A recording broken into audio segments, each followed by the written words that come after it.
Welcome to this deep dive into the chilling story of Herbert Baumeister, a man whose quiet suburban life masked the dark reality of a serial killer. Known as the I-70 Strangler, Baumeister's gruesome legacy is one of the most terrifying criminal cases to ever unfold in the heart of Indiana. Over the next 40 minutes, we'll explore the life of Herbert Baumeister, from his seemingly ordinary upbringing to the horrors he committed in secret.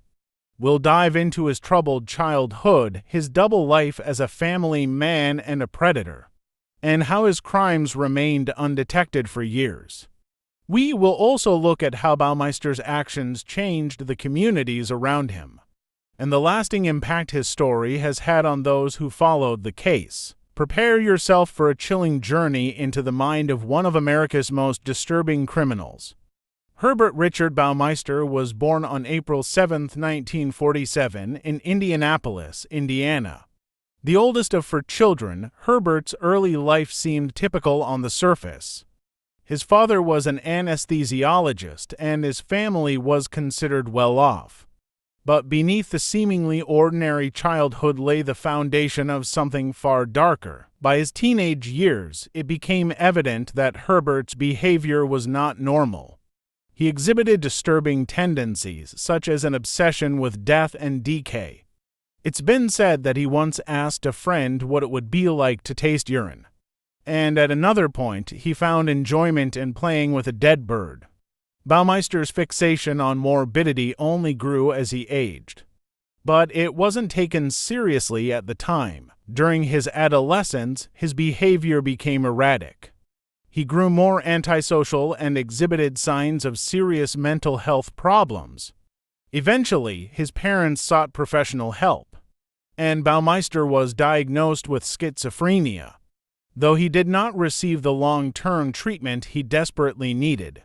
The seeds of violence and disorder were already being sown, and Baumeister's story was just beginning. In the years that followed, Baumeister seemed to try to live a normal life. He attended Indiana University, though his time there was sporadic, and he dropped out without earning a degree. His father, worried about his future, helped him get a job at the Bureau of Motor Vehicles BMW. It was during this time that Baumeister met his future wife, Juliana Sater. They married in 1971 and would go on to have 3 children together. On the outside, Baumeister appeared to live the life of a typical suburban family man. He and his wife bought Fox Hollow Farm, a large 18-acre estate outside of Indianapolis, where they raised their children in 1988.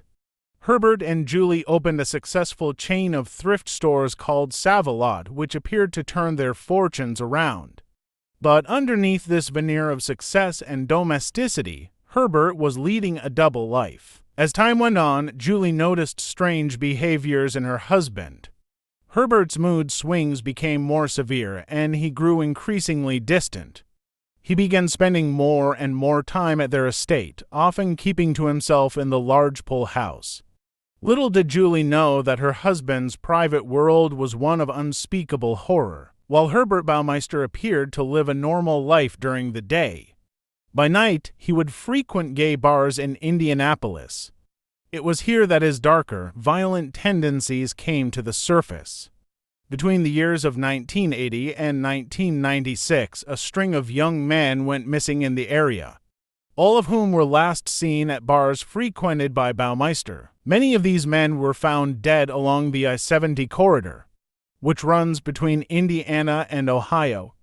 The victims, typically in their 20s, were strangled and discarded like trash. For years, local authorities were stumped, with no solid leads on who the perpetrator could be.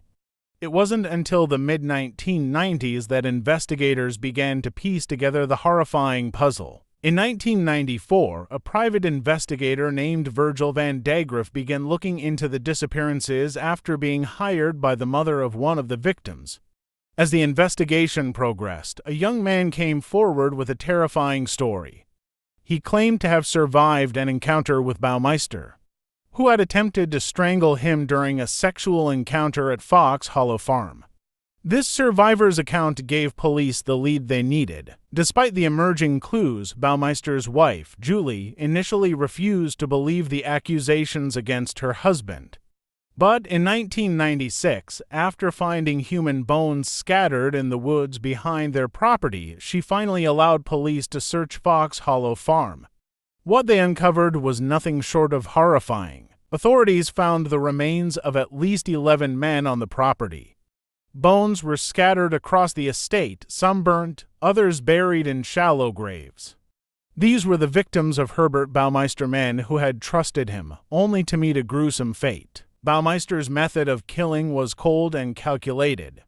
He would lure young men back to his home, often under the pretense of a sexual encounter, then strangle them in his pool house. After killing them, he would dispose of their bodies on the property.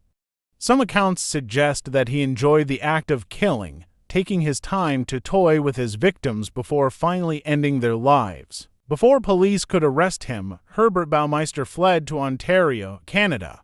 In July 1996, his body was found in a park with a self-inflicted gunshot wound to the head. He left behind a suicide note, but notably, the note contained no confession or acknowledgement of the murders. Baumeister died without facing justice, leaving countless questions unanswered and victims' families without closure. While Baumeister's death ended his killing spree, the investigation into his crimes continued.